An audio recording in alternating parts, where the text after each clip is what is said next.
천사의 아침 방문을 찾아오신 여러분을 환영합니다. 오늘도 아침 예배 말씀으로 믿음과 위로의 시간을 갖게 되길 바랍니다. 성도 여러분 안녕하십니까? 오늘도 아침 예배에 찾아오신 성도님들을 진심으로 환영합니다. 오늘도 주님의 사랑 안에서 힘찬 하루를 시작하시길 바랍니다. 이번 주 계속해서 거룩함과 성화에 대해 깊이 묵상하고 있습니다. 오늘 말씀을 통해서 진리가 마음에 세워지고 경험할 수 있기를 간절히 소망합니다. 이제 기도하겠습니다. 하늘에 계신 아버지, 이 아침에 저희를 예배의 자리로 불러주셔서 감사합니다. 이 시간 전해질 말씀을 통해 모든 성도님들이 위로와 격려를 받고 새 힘을 얻게 하여 주시기를 간구합니다. 우리의 삶 가운데 역사하시는 하나님의 은혜를 깊이 체험하며 감사가 넘치는 하루 되게 하여 주시옵소서. 말씀을 전하시는 목사님께 영적 통찰력을 더해 주셔서 이 시대의 성도들에게 필요한 깊이 있는 말씀을 전하실 수 있도록 도와주시옵소서. 예수님의 이름으로 기도드립니다. 아멘. 안녕하십니까 성도 여러분. 오늘 아침에도 하나님의 말씀으로 우리가 위로받고 용기를 갖고 하루를 시작하도록 하겠습니다. 오늘은 거룩함에 대한 세 번째 시간입니다. 거룩함에 대한 말씀을 나누려고 하면 많은 분들이 부담스러워합니다. 피하려고 합니다. 그러나 이 거룩함에 대한 진리는 우리가 반드시 알아야 하는 진리입니다. 왜냐하면 구원은 거룩한 경험이기 때문에 그렇습니다. 자, 오늘 본문 성경절 보겠습니다. 에베소서 4장 24절입니다. 하나님을 따라. 자, 여기서 하나님을 따른다는 것은 하나님의 성품을 따라라는 뜻입니다. 하나님을 따라 의와 진리의 거룩함으로 지으심을 받은 새 사람을 입으라. 새 사람은 내 스스로 만들어내는 것이 아닙니다. 새 사람은 입혀져야 하는 것입니다. 성령의 역사로 새 사람이 되는 것입니다. 자, 새 사람이 입혀져야 하는데 어떻게 입혀진다고 했습니까? 의와 진리의 거룩함으로 지으심을 받아야 한다고 했습니다. 자, 분명한 것은 이것입니다. 새 사람으로 거듭나는데 반드시 진리가 포함되어 있다는 것입니다. 진리가 무엇인지 정확하게 세워져야만 의가 무엇인지 알게 되고 거룩함이 무엇인지 알게 돼서 그것을 간절하게 소원하게 되는 것입니다. 오늘 많은 사람들이 거룩함에 대한 관심이 없습니다. 왜 그럴까요? 진리가 무엇인지 놓친 것입니다. 진리를 알면 거룩함에 대해서 아주 깊은 관심을 갖고 다가가게 되는 것입니다. 그런 사람에게 이 진리와 거룩함에 대한 간절한 소원이 있는 사람들에게 하나님께서 성령을 통해서 새 마음을 주신다는 것입니다. 새 사람이 되는 것입니다. 성도 여러분, 진리가 무엇입니까? 진리는 성경에 기록된 하나님의 뜻입니다. 그러므로 성경에 기록된 하나님의 뜻을 모르면은 하나님의 뜻대로 살 수가 없는 것입니다. 거룩한 삶을 살 수가 없는 것입니다. 성도 여러분, 복음에 대한 하나님의 뜻을 정확하게 알아야 합니다. 믿음으로 구원받는다는 진리가 무엇인지 알아야 하는 것입니다. 성도 여러분, 진리를 모르면은 거룩함으로 갈 수 없는 것입니다.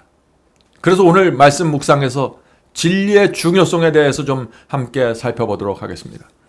자, 본문 읽겠습니다. 아무도 생득권이나, 자, 생득권이라는 것은 태어나면서부터 받은 권리를 말하는 것이죠. 아무도 태어나면서부터 받은 권리나 어떤 다른 사람이 주는 선물로 거룩함을 받지 않는다.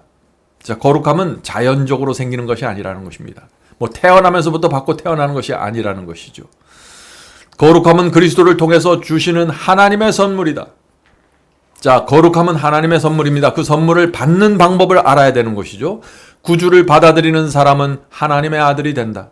그들은 다시 태어난 의와 거룩함에서 새롭게 된 영적 자녀들이다. 그들의 마음은 변화되었다. 자, 구주를 받아들이면 하나님의 아들이 되는데 하나님의 아들이 그냥 형식적으로 되는 게 아니라 그들 마음속에서 정말 하나님의 아들 같은 마음을 받는다는 것입니다. 그것이 거룩함이고 그것이 마음의 변화이고 거듭남입니다.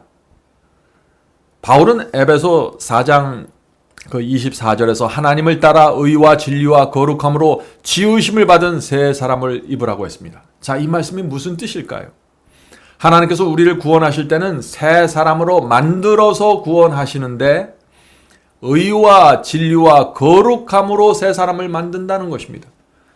그러므로 내가 거듭났다고 하면 반드시 이 세 가지가 있어야 되는 것입니다. 그것이 무엇이에요? 의와 진리와 거룩함입니다. 이 세 가지를 떠나서 내가 거듭났다, 내가 구원받았다고 아무도 말할 수가 없는 것입니다. 자, 성도 여러분, 그러므로 우리는 이 새 사람을 만드는 그 하나님의 구원의 그 과정을 이해해야 하는 것입니다. 하나님께서 어떻게 우리를 구원하시는지 말이죠. 사도행전에 보면은 하나님께서 우리를 어떻게 구원하시는지 그 과정이 정확하게 나타나 있습니다. 자, 사도행전 26장 18절입니다. 사도행전 26장 18절. 그 눈을 뜨게 하여 어두움에서 빛으로. 자, 성도 여러분, 새 사람이 되는 첫 번째 단계가 무엇인가요? 눈을 떠야 합니다. 그래서 어둠에서 빛으로 나올 수 있어야 되는 것입니다. 진리가 무엇인지 알아야 합니다. 그래야 눈을 뜰 수 있는 것입니다. 진리가 무엇인지 알아야 영적 분별력이 생기는 것입니다. 무엇이 거짓 복음이고 무엇이 진짜 복음인지 구별할 수 있어야 되는 것입니다. 이렇게 눈을 뜨고 어둠에서 빛으로 나오는 사람들, 이런 사람들이 진리를 붙잡고 있는 사람들이죠. 성도 여러분, 마지막 사명에서 왜 바이블 칼리지라는 성경 연구 과정을 했을까요? 바이블 칼리지에는 10개의 과정이 준비되어 있습니다. 제가 왜 그것을 만들었냐 하면은 바로 이 점입니다. 눈을 뜨고 어두움에서 빛을 나오게 하기 위해서입니다. 진리를 통해야만, 진리를 이해해야만 어둠에서 빛으로 나올 수 있죠. 진리를 이해하려면 어떻게 해야 돼요? 성경을 깊이 연구해야 되는 것입니다. 성경을 체계적으로 이해해야 되는 것입니다. 그래야만 빛으로 나올 수 있는 것입니다. 바로 여기에 오늘날 기독교회가 깊은 어둠 속에서 빠져나오지 못하는 이유가 있는 것입니다. 성경을 연구하지 않습니다. 진리가 무엇인지 집중하지 않습니다. 예배를 드리고 은사를 받고 축복을 받는 데 집중하고 있는 것입니다. 그래서 오늘날 교회 안에서 진리가 사라져버리고 있는 것입니다. 성도 여러분, 그러므로 여러분은 성경을 스스로 살피고 확인하셔야 되는 것입니다. 그래야만 진리를 통해서 어둠에서 빛으로 나올 수 있는 것입니다. 첫 번째 거룩함의 과정으로 들어갈 수 있는 것입니다. 자, 이어지는 사도행전 26장의 말씀을 읽겠습니다. 18절이죠. 사탄의 권세에서 하나님께로 돌아가게 하고 죄사함과 나를 믿어 거룩하게 된 무리 가운데서 기업을 얻게 하리라 하더이다. 자, 이 경험이 무엇인가요? 진리가 무엇인지 분명하게 알면은 사탄의 권세에 묶여있던 사람이 하나님께 가게 돼서 거기서 죄사함을 받게 된다는 것입니다. 자, 어떻게 이런 경험이 이루어질까요? 이 경험이 무슨 뜻입니까? 전에는 내가 어둠 속에 있어서 죄를 범해도 죄 속에서 살아도 죄가 무엇인지 모르고 살았습니다. 전에는 내가 빛이 없었기 때문에 거짓 복음 속에서 죄를 붙잡고 있으면서도 구원받았다고 생각을 했습니다. 그런데 이제 빛을 봤기 때문에, 진리를 깨달았기 때문에, 하나님의 뜻이 무엇인지 알았기 때문에 눈을 뜨게 된 것입니다. 그래서 하나님께 가는 것입니다. 이제는 죄를 사함받아야 됐다는 분명한 목적이 생기는 것입니다. 성도 여러분, 눈을 뜬 사람은 내 죄가 무엇인지 보게 되는 것입니다. 진리를 정확하게 알면은 성령께서 내 양심의 깊은 곳에서 죄가 무엇이다, 네가 무엇에 문제가 있다라고 알려주시는 것입니다. 그래서 회개하고 죄를 용서받아야겠다는 강력한 소원이 마음속에서 생기게 되는 것입니다. 오늘날 예정론을 믿거나 한 번 구원받으면 영원한 구원에 이른다거나 믿기만 하면 구원받는다거나 이런 잘못된 복음 속에 들어가면은 내가 죄 속에서 살아도 내 죄가 무엇인지 모르는 것입니다. 내가 하나님께 가서 반드시 죄를 사함받아야 된다는 마음의 깊은 소원이 생길 수가 없는 것입니다. 그런 분들은 어둠 속에 있기 때문에 그렇다 하는 것입니다. 성도 여러분, 십자가의 사랑만 우리를 회개로 인도하는 것이 아닙니다. 다니엘서와 요한계시록에 나오는 진리를 본 사람도 깊은 회개로 들어가게 되는 것입니다. 성경에 나오는 모든 말씀들이 우리에게 다 중요한 것입니다. 사복음만 중요한 것이 아니에요. 우리가 성경에 나오는 진리를 그대로 정확하게 이해하고 나면은 우리의 신앙이 바뀌고 삶의 방향이 전적으로 바뀌게 되는 것입니다. 개혁하게 되는 것입니다. 왜냐하면 우리가 어둠에서 빛으로 나왔기 때문이죠. 하나님의 뜻을 알았기 때문입니다. 이런 사람들은 하나님의 마음과 하나님의 뜻과 조화를 이루기 위해서 모든 것을 내려놓게 되는 것입니다. 내 삶의 방향을 하나님의 뜻에 맞추게 되는 것입니다. 이것이 새 사람이 되는 경험입니다. 성도 여러분, 사탄의 권세에서 풀려나 하나님께 가는 사람들, 그들은 반드시 진리를 이해해야만 하고 어둠에서 빛으로 나와야 하는 것입니다. 그런 사람들은 하나님의 뜻에 따라 하나님과 동행하는 삶을 살게 되는 것입니다. 바울은 바로 그런 성도들이 하늘을 보상으로 받는다고 말하고 있는 것입니다. 자, 오늘 본문을 계속 읽겠습니다. 그들은 더욱 분명한 비전을 가지고 영원한 실체를 바라보게 된다. 왜 분명한 실체를 바라보고 영원한 실체를 바라볼까요? 진리를 깨달았기 때문이죠. 어둠에서 빛으로 나왔기 때문입니다. 하나님의 뜻이 무엇인지 알았기 때문입니다. 그래서 성경에 나오는 이 영생과 하늘에 대한 모든 보이지 않는 삶들이 실제가 되어서 눈앞에 다가오는 것이죠. 계속해서 보겠습니다. 그들은 하나님의 가정에 양자로 입적되며 그분의 형상에 일치되고 그분의 성령으로 영광에서 영광으로 변화된다. 성도 여러분, 이것이 거룩함의 경험입니다. 모든 것은 진리를 깨닫는 데서 시작된다는 걸 여러분들 잊지 마시기 바랍니다. 성도 여러분, 진리가 무엇인지 알고 눈을 뜨면은 이 하늘의 실체가 보이게 됩니다. 영생의 실체를 바라보면서 살게 됩니다. 다시 말해서 진리가 무엇인지 알면은 이 세상은 헛된 것이고 그냥 스쳐 지나가는 것이고 진짜는 하늘에 있다는 사실을 알게 되는 것이죠. 영원한 생명이 있다는 사실을 보게 되는 것입니다. 그런 사람들은 마음에 어떤 변화가 생길까요? 이 고달프고 힘든 세상이 내 인생의 전부가 아니라는 사실을 보게 되는 것입니다. 하늘이 진짜가 되고 하나님이 내 아버지가 되는 것입니다. 그분이 나를 보호하고 인도하고 지킨다는 사실을 믿게 되는 것입니다. 성도 여러분, 이것이 바로 양자의 영을 받는 경험입니다. 양자의 영을 받은 사람들은 그래서 반드시 이 세상을 하늘 아버지를 의지하고 나그네처럼 살아가게 되는 것입니다. 로마서 8장 15절에 이 양자의 경험에 대해서 말하고 있죠. 로마서 8장 15절입니다. 너희는 다시 무서워하는 종의 영을 받지 아니하였고 양자의 영을 받았으므로, 양자의 영이란 하나님의 아들이 되는, 딸이 되는 영을 받았다는 것이죠. 양자의 영을 받았으므로 아바, 아버지라 부르짖느니라. 자, 바울이 무엇을 말하고 있나요? 바울은 그리스도인을 두 그룹으로 지금 나눠서 설명하고 있는 것입니다. 한 그룹은 종의 영을 가진 사람들입니다. 다른 그룹은 양자의 영을 받은 사람들입니다. 저와 여러분은 양자의 영을 받아야 되는 것입니다. 자, 양자의 영을 받는다는 것이 무슨 뜻입니까? 하나님의 아들이 되었다는 것이죠. 그래서 더 이상 이 세상에 미련을 갖지 않게 된다는 것입니다. 하나님의 자녀로 살아간다는 것입니다. 이 세상은 잠깐이면 지나간다는 것이죠. 하나님을 나의 아버지라고 부를 수 있는 마음을 받는 것입니다. 어린 아이들은 아버지를 보면 아빠 하고 달려가서 부르죠. 그래서 어린 아이들은 조금만 어려운 일이 있으면 금세 아빠 아빠 하면서 달려가는 것입니다. 어린 아이는 아빠만 있으면 두려움도 없고 만족하는 것입니다. 우리 그리스도인도 마찬가지입니다. 하나님 아버지만 계시면 만족한 것입니다. 그것이 양자의 영을 받은 사람들입니다. 자, 디모데후서 1장 7절 보면은 이런 말씀이 있습니다. 현대인 성경으로 제가 읽겠습니다. 디모데후서 1장 7절입니다.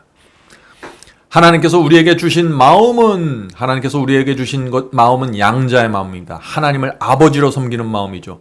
하나님께서 우리에게 주신 마음은 두려워하는 마음이 아니라 능력과 사랑과 절제하는 마음을 주셨나니. 자, 양자의 영은 뭐예요? 하나님을 두려워하는 마음이 아닙니다. 양자의 영을 받는다는 것은 하나님의 능력을 받는 것입니다. 하나님께서 내 아버지가 되니까 하나님의 능력이 내 능력이 되는 것입니다. 양자의 영을 받는다는 것은 능력과 사랑과 절제하는 마음을 받는 것입니다. 자, 양자의 영을 받는 경험, 우리가 정확하게 이해해야 될 경험입니다. 진리를 깨닫고 회개하면은 양자의 영을 받게 되는데, 하나님께서 내 아버지가 되는데, 그런 사람들은 사탄의 권세에서 벗어나게 되는 것이죠. 더 이상 사탄의 편에 서서 살아가지 않게 되는 것입니다. 타락하고 헐벗고 멸망돼야 될 영혼이 하나님의 자녀가 된 것입니다. 그것을 아는 사람들이 양자의 영을 받는 사람입니다. 성도 여러분, 이 양자의 영을 받는다는 것은 철학적도 아니고 어떤 상상적인 것이 아닙니다. 이것은 실제입니다. 실제 우리의 마음이 하나님의 아들과 딸이 된다는 그 확신을 갖고 살아가는 것입니다. 우주의 왕이신 하나님의 아들과 딸이 된다는 것이 어떤 경험일까요? 하나님께서 내 아버지가 된다는 것이 어떤 경험일까요? 그것은 이 세상을 더 이상 외롭거나 두렵게 살지 않는다는 것입니다. 내 인생에 대한 염려에서 해방되는 것입니다. 성도 여러분, 우리 아버지가 하늘에 대저택을 짓고 상상할 수 없는 이 우주의 유산을 주기 위해서 우리를 기다리고 계신 것입니다. 우리가 이 땅에서 어떻게 살아야 될까요? 우리가 이 땅에서 주님을 믿고 신실하게 살면은, 이 세상을 나그네처럼 통과하면은 하나님께서 우주를 주기 위해서 기다리고 계신 것입니다. 그것을 믿고 살아가는 것이 양자의 영을 받는 사람들이고 새 마음을 받는 사람들이고, 그런 사람들이 거룩한 생애를 살아가게 된다 하는 것입니다. 성도 여러분, 우리가 양자의 영을 받는다는 것이 무엇인가요? 돈 때문에, 이런저런 문제 때문에, 염려 때문에 애태우지 않는다는 것입니다. 이 땅에서 땅을 쳐다보면서 땅 따먹기 하면서 살지 않는다는 것입니다. 그렇게 살 수 없다는 것이죠.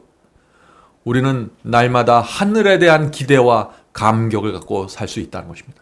어깨를 펴고 하늘에 계신 아버지를 의지하면서 살게 된다는 것입니다.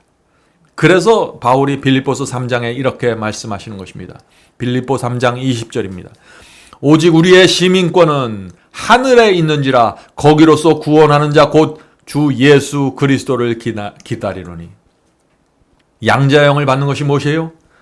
주민등록증을 갖고 사는 사람들이 아니라는 것입니다. 미국 시민권으로 만족하는 사람들이 아니라는 것이죠. 우리는 우주 전체가 부러워하는 하늘 시민권을 받고 있는 사람들입니다. 이것이 양자의 영을 받는 사람들이고 이 땅을 확신과 거룩함으로 살아가는 성도들의 특징이라는 것입니다. 자, 계속해서 본문 읽겠습니다. 그들은 과거에 자아의 최고의 애착을 품었었지만 이제 하나님과 그리스도를 위하여 최고의 사랑을 품는 사람이 된다. 당연한 것이죠. 하나님의 아들과 딸이 되었으니까요. 진리가 무엇인지 몰랐을 때는 어둠 속에서 나를 사랑하면서 살았습니다. 이 세상을 살아가면서 살았습니다. 사람들과 경쟁하고 시기하고 질투하면서 살았습니다. 그러나 이제는 하늘에 속한 사람이 되었기 때문에 하늘에 대한 사랑과 그리움과 하나님에 대한 존경으로 살아가게 된다는 것입니다. 더 이상 내 자신의 인기와 명예와 내 자신의 재산에 매달리지 않는다는 것이죠. 그리스도를 개인의 구주로 받아들이며 그분이 보이신 자아부정의 모본을 따르는 것, 이것이 거룩함의 비결이다. 거룩함의 비결이 무엇이라고 했습니까? 예수님의 모본을 따르는 것이라고 했습니다. 예수께서 뭐라고 하셨나요? 누구든지 나를 따르려거든 자기를 부인하고 십자가를 지고 나를 따르라고 했습니다. 성도 여러분, 이것이 바로 거룩함의 실체입니다. 아무리 거듭나고 거룩한 사람도 육체 속에서 악한 충동이 올라올 수 있는 것입니다. 양자의 영을 받은 사람도 내적인 충동과 유혹이 있는 것입니다. 이 세상을 나그네처럼 사는 사람도 시험받고 유혹을 느끼면서 살게 되는 것입니다. 그래서 예수께서 누구든지 나를 따르려거든 자기를 부인하고 십자가를 지고 따르라고 하신 것입니다. 이것이 거룩함의 실체입니다. 이렇게 살아가는 것이 거룩한 생애입니다. 계속해서 본문 읽어보죠. 거룩함은 황홀경이 아니다. 그것은 모든 것을 하나님께 굴복시킴으로 오는 결과이다. 성도 여러분, 양자의 영을 받으면 하나님께 모든 것을 드리고 바치게 되는 것입니다. 그것을 굴복이라고 말하는 것입니다. 그건 당연한 것이죠. 양자의 영을 받았기 때문에 더 이상 아까운 것이 없는 것입니다. 그것은 하나님의 입에서 나오는 모든 말씀으로 말미암아 사는 것이다. 그것은 하늘 아버지의 뜻을 행하는 것이다. 그것은 시련 가운데서 하나님을 신뢰하고 흑암 중에서도 빛 가운데서도 그분의 약속을 믿는 것이다. 거룩함이 무엇입니까? 거룩함은 하나님께 굴복하는 것입니다. 단순히 친절하고 온유한 것이 아닙니다. 거기서 그치는 것이 아니에요. 거룩함은 하나님께 내 뜻을 드리고 내 생각과 내 계획을 굴복시키는 것입니다. 이것이 하나님의 뜻이 아니구나 하는 것을 깨닫는 순간 하나님의 뜻에 굴복하는 것, 그것이 거룩함이라는 것입니다. 거룩함은 성령께서 내 양심 속에서 주시는 음성에 굴복하는 것입니다. 그것이 거룩함입니다. 거룩함은 성경의 진리에 내 생각과 내 뜻을 굴복시키는 것입니다. 성도 여러분, 거룩함은 당연한 것입니다. 우주의 하나님이 누구십니까? 우주를 만드신 분입니다. 그 능력의 하나님께 굴복하는 것은 너무나 당연한 것이죠. 하나님 앞에서 내 뜻과 내 생각과 내 감정과 내 계획을 고집한다는 것은 내가 하나님을 모른다는 것입니다. 하나님께 내 생각과 내 뜻과 내 인생을 바치고 굴복시키는 사람들의 성품은 자연히 하나님을 따라서 사랑과 자비와 온유함이 흐르게 되는 것입니다. 내가 사랑을 가지려고 노력하고 자비함과 온유함 사람이 되려고 노력해서 되는 것이 아니라 하나님이 누구인지를 알면은 내가 그분 앞에 모든 것을 굴복하게 되고 내 인생을 드리게 되고 나그네처럼 살아가게 되는 것입니다. 그런 사람들에겐 자연스럽게 이 세상을 풍요로움 속에서 살아가게 되기 때문에 성령의 역사를 통해서 사랑과 자비와 온유한 품성으로 들어가게 된다 하는 것입니다.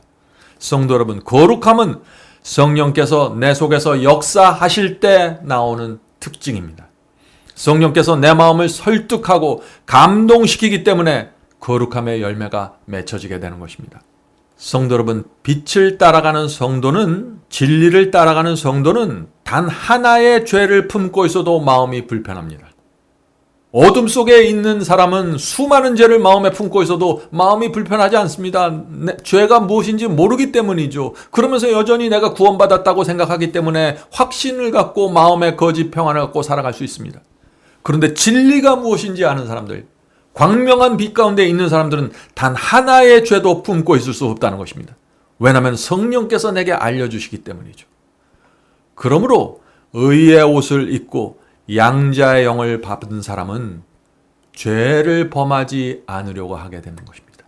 죄를 피하게 되는 것입니다. 문둥병처럼 피하게 되는 것입니다. 그리고 혹시 죄를 범했을지라도 빨리 회개하고 버리게 되는 것입니다. 다툼과 이기심과 죄를 고집하지 않게 되는 것입니다. 그래서 바울이 에베소서 4장에서 이런 말씀을 남긴 것입니다. 에베소 4장 26절입니다. 분을 내어도 죄를 짓지 말며 해가 지도록 분을 품지 말고. 성도 여러분, 해가 지기 전에 죄를 해결하면서 사는 것, 그것이 거룩한 생애입니다.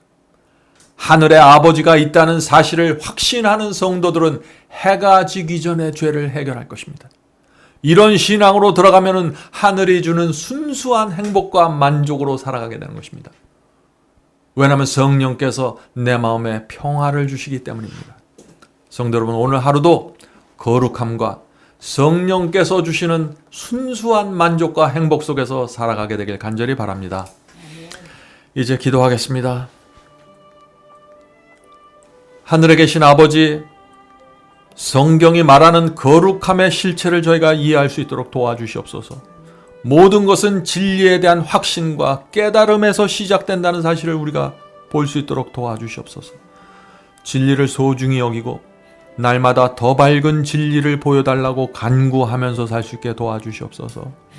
성령께서 저희 마음속에 들어오셔서 죄를 보여주시고 의가 무엇인지 알려주셔서 저희가 주님을 따라가는 길에 실패하지 않도록 도와주시고 날마다 그리스도의 장성한 분량으로 나가는 삶이 될 수 있도록 도와주시옵소서. 하늘에 계신 아버지, 오늘도 성령께서 저의 마음속에서 풍요로운 의의 경험을 주시고 하늘을 바라보면서 나그네로 살 수 있는 그 경험을 허락해 주시옵소서. 오늘 이 자리에 예배드리는 성도들 주께서 기억해 주시고 진리가 무엇인지 보여주시고 어둠에서 빛으로 나오는 길이 무엇인지 가르쳐 주시옵소서. 성경 말씀을 내 인생 최고의 권위로 받아들일 수 있도록 도와주시옵소서. 모든 말씀 예수님의 이름으로 간절히 기도드립니다. 아멘.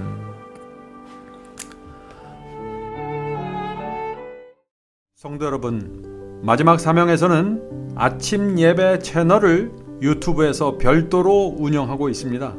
아침 예배 채널에서는 매일 새벽 4시에 예배 영상이 올려지고 있으며 특별히 아침 9시에 예배가 진행됩니다. 아침 9시 예배가 아침 예배 채널의 독특한 특징입니다. 원하시는 분들은 유튜브에서 아침 예배 채널을 별도로 구독 신청하여 주시면 저희와 함께 아침마다 예배 드릴 수 있습니다. 매일 아침마다 하나님의 말씀으로 저희 모두가 주 앞에 나와 예배 드리는 신앙으로 함께 나가게 되길 간절히 바랍니다. 감사합니다.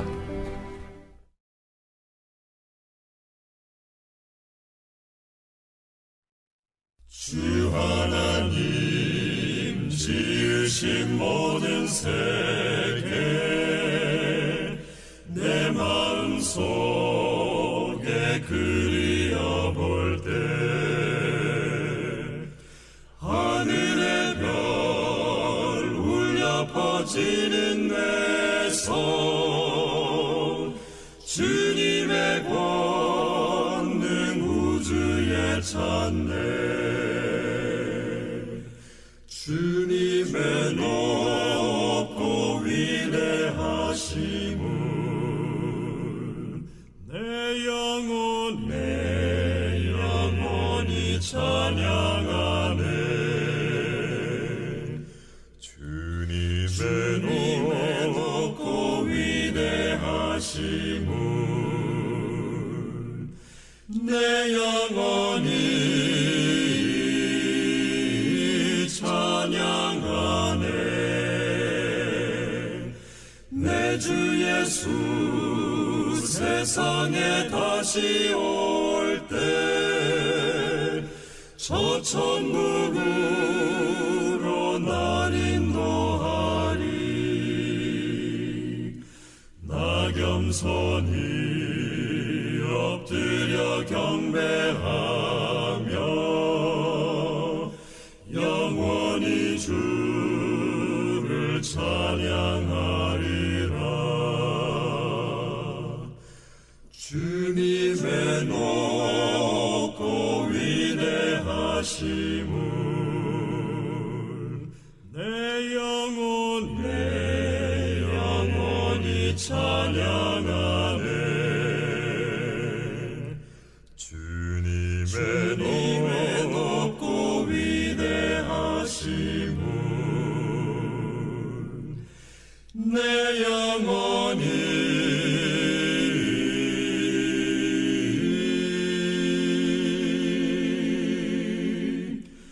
찬양하네